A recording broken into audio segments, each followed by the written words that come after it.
శుక్లాంబరధరం విష్ణుం శశివర్ణం చతుర్భుజం ప్రసన్నవదనం ఛాయేత్ సర్వవిఘ్నోపశాంతయే వసుదేవ యజ్ఞ నిర్వహణం. నారదుడిట్ల పలికెను, ఓ ముని, గణేశ పూజ తరువాత ఏమి రహస్యం జరిగింది, దాన్ని నాకు వివరించము అనగా నారాయణ భగవానుడు ఇట్లు చెప్పెను. గణేశ పూజ కొరకై తీర్థం మందు వచ్చిన దేవతలు మునులు యోగీంద్రులు వటమూల మంది ఉండగా వసుదేవుడు దేవకి మిక్కిలి ఆదరపూర్వకంగా శంభుని బ్రహ్మను అనంతుని మునిపొంగవులను చూసి, ఓ మహాభాగులారా, భవాబ్దిని దాటుటకు మాకు ఉత్తమగతి కావాలి. దీనులమైన మాకు దీనబాంధవులైన మీరు భవాబ్ది దాటుటకు ఉపాయం చెప్పుడు. ఆ పడవయందు మీరు నావికలు తీర్థమనగా నీటితో నిండి ఉండుట కాదు, మట్టి శిల ఇవి ఉన్నంతనే దేవతలు కారు. యజ్ఞరూపములైన పుణ్యాలు, వ్రతాలు, ఉపవాసాలు, తపస్సులు, అనేక విధాలైన దానాలు, విప్రుల దేవతల అర్చనలు ఇవన్నీ ఎంతకాలమునకైనాను పవిత్రులను చెయ్యలేవు. వైష్ణవుల దర్శనంతోనే పవిత్రులను చేయుదురు.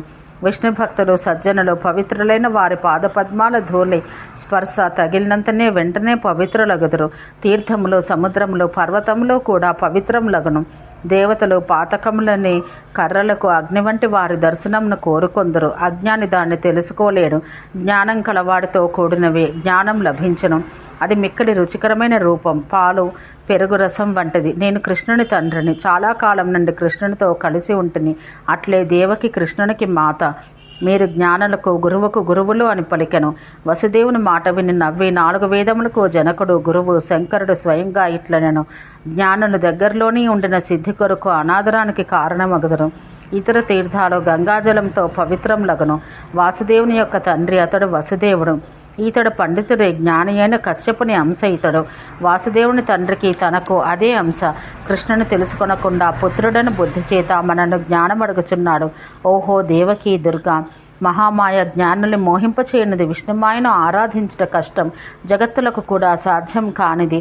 మేము వేదాలకు జనకుడైన వాడు బ్రహ్మ, ఎల్లప్పుడూ అతని మాయచే మోహించబడ్డ బ్రహ్మ కృష్ణుని పరీక్షించును. బ్రతికినంతకాలం తపస్సుతో అతని పాదాంభోజములను ధ్యానించెదం. మరి 10,800 ఇంద్రులు గడిచిపోగా బ్రహ్మ పోగా మాధవునికి 1 నిమిషం పారిజాతం కారణంగా దేవునికి ఇంద్రునికి యుద్ధమైంది. పారిజాత వృక్షాన్ని ఇచ్చి నేను ఇంద్రుని రక్షించాను. జ్ఞానం మాటలకే పరిమితమైనది కాదు, తత్వమనగా విషయాత్మకమైనది మాత్రమే కాదు. అజ్ఞానం వల్ల సాధింపదగిన వానికి ఎప్పుడు నేను కొంచెం సాధింపబడను. ప్రాణులకు ఆత్మల జ్ఞానం తెలిసిన మాకు జ్ఞానం కలదు. కృష్ణుని కన్నా పైన అతడితో సముడు లేడు. మంచి చెడులను కృష్ణునే అడుగుము. బ్రహ్మ యొక్క 4 యామముల కాలమును కల్పమందరు. అవి కల్పమెరిగిన వారు చెప్పిరి. మార్కండేయుడు మహాముని 7 కల్పముల అంతం వరకు జీవించడివాడు. 98 మంది ఇంద్రులు పడిపోయిన తర్వాత ఆ ముని పడిపోవును. ఆ పిదప తపఫలం వల్ల ఆ ముని హరిదాస్యం పొందును. ప్రళయంలో బ్రహ్మ పడిపోయిన లోమసుడు పడిపోవును. మృత్యుంజయుడనైన నాకు అష్టదిక్పాలురు, గ్రహములకు, చిరంజీవులకు, ఇతర దేవతలకు, ఊర్ధ్వరేతస్కులైన మునులకు, రుద్రులకు అదే ఆయువు. ప్రళయంలో విధి పడిపోవును. శివలోకంలో శివుడనైన నేనునూ పడిపోవుదును. బ్రహ్మ భాలం నుండి పుట్టినవాడు శంభువు. అందరకు ఆది సృష్టిలో మాట్లాడినవాడు.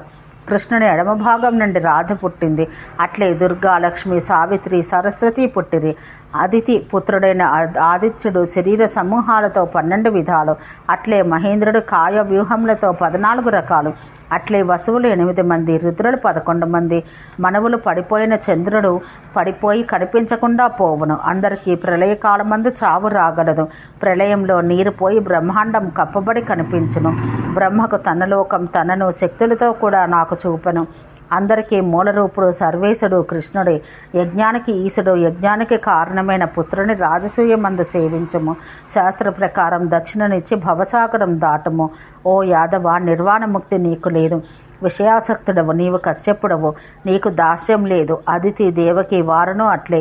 భోగబీజమైన స్వర్గానికి పొమ్ము, నీ స్థానం అమరాలయం అని చెప్పిన శివుని మాటలు విని ప్రయత్నపూర్వకంగా మంచి ముహూర్తమందు అవసరమగు సంభారములను కూర్చుకుని అతడు రాజసూయం చేసెను.